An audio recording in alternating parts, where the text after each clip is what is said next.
ఇది తెలుసా? బ్రహ్మ తన కుమార్తె అయిన సరస్వతీదేవిని ఎందుకు వివాహం చేసుకున్నాడు?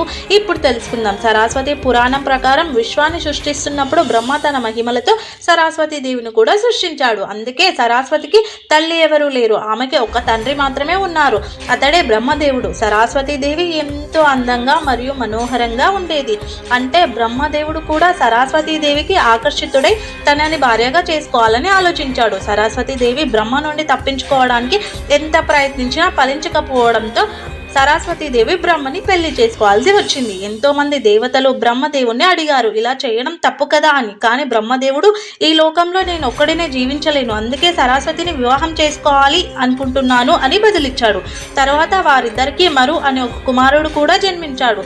మరునే ఈ భూమిపైన మొట్టమొదటి వ్యక్తిగా ఎన్నో గ్రంథాలు, వేదాలు, సనాతన గ్రంథాలు, భాషలను కూడా అతడే రచించారని చెప్తారు.